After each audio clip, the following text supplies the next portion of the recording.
Alors, moi, je pense d'abord qu'il n'y aura pas d'attaque depuis la Biélorussie, pour une simple raison. Un des principes de base des armées, tu n'attaques jamais deux fois au même endroit. Et les Ukrainiens, la première attaque, elle a été là, on est bien d'accord.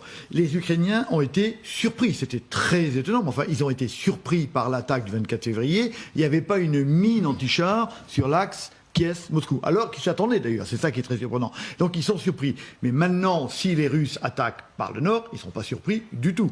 On a montré depuis des journées sur votre plateau, les tranchées, les obstacles anti-chars, etc.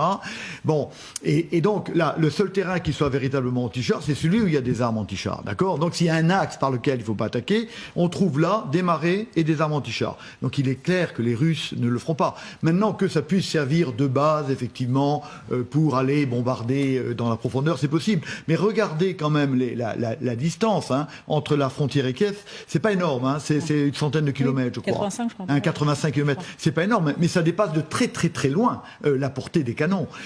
Donc que des drones partent de Biélorussie, des avions, oui, mais des tirs conventionnels, je ne vois pas trop bien comment ça pourrait se faire.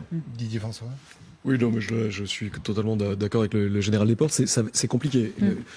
Évidemment, l'idéal, si on fait que de la carte, pour couper les ravitaillements occidentaux, il faudrait percer vers Lviv.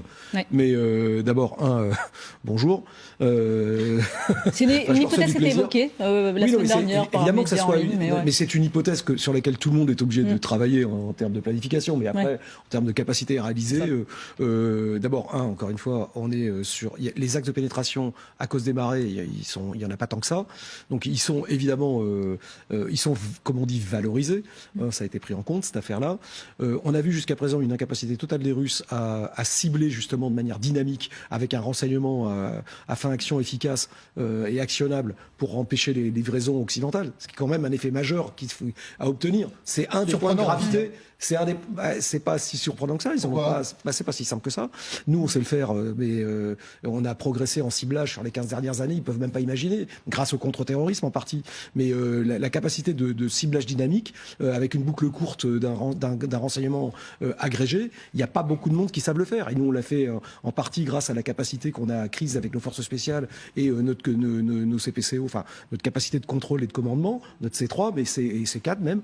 Mais voilà, les Russes n'imaginaient pas le progrès qu'on avait réussi à faire au niveau occidental là-dessus et nos capacités. Donc ils ont une difficulté. On voit bien d'ailleurs pourquoi ils ont été chercher des bombardements d'infrastructures cibles fixes. Donc évidemment, les centrales électriques, elles sont toujours au même endroit depuis 15 ans, ou 20 ans, ou 30 ans. Ça, c'est pas très difficile à faire en termes de renseignement. Quelque chose qui bouge, il faut être capable de le repérer.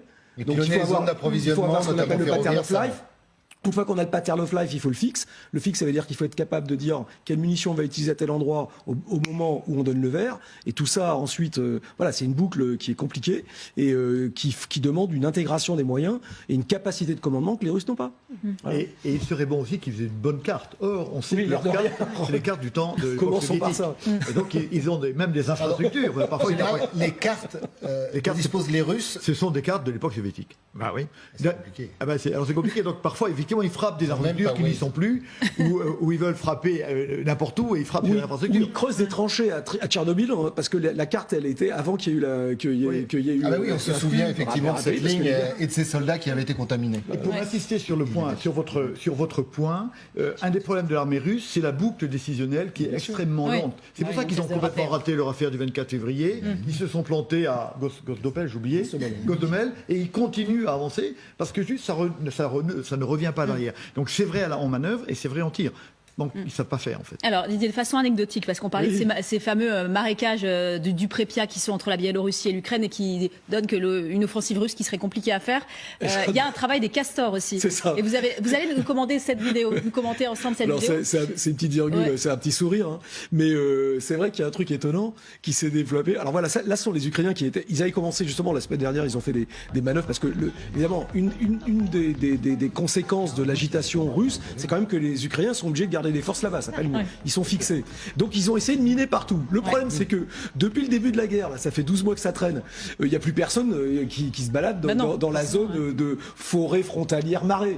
Donc il y a une petite bête qui s'appelle le castor qui s'est développé, mais alors de manière maousse, et qui a, comme il n'y avait plus d'hommes, ils ont créé des barrages partout. Et moralité, maintenant qu'ils flottent, pof, il y a des. Et donc on voyait les gars qui essayent de poser les mines, et il y a les mines qui remontent. Et donc déjà, donc, alors évidemment, ça empêcherait aussi de passer les chars, mais voilà le type de terrain qu'il faudrait potentiellement. Et donc en plus de la défense ukrainienne, il y aura les castors. Les castors contre une offensive russe. Ça, si on nous faut avait bien dit. savoir sourire par-ci par-là. Ouais. Comme quoi la nature parfois peut reprendre ses droits en termes militaires. Elle les prend toujours, et l'histoire des peuples reprend toujours. Hein. Je crois que c'est intéressant de s'en rappeler. C'est ce qu'a rappelé tout à l'heure Didier François avec parfaite raison. Il y a une grande géopolitique, il y a les choses qui existent, et on a beau faire de la guerre, on a beau avoir de la technologie, il y a des choses qui demeurent. Mais ce qui est certain, c'est quand même ces derniers temps, on n'a jamais vu autant de Russes aller faire ce déplacement en Biélorussie. Il y a Poutine qui est allé voir Loukachenko, le commandant en chef des forces armées russes. Là, c'est Lavrov. Il y a quand même cette volonté de maintenir cette pression en disant attention, la Biélorussie pourrait nous resservir de base arrière, et pour obliger justement les forces ukrainiennes à rester extrêmement vigilantes et sur cette frontière, même si elle est, on vient de le voir, extrêmement marécageuse. Alors justement.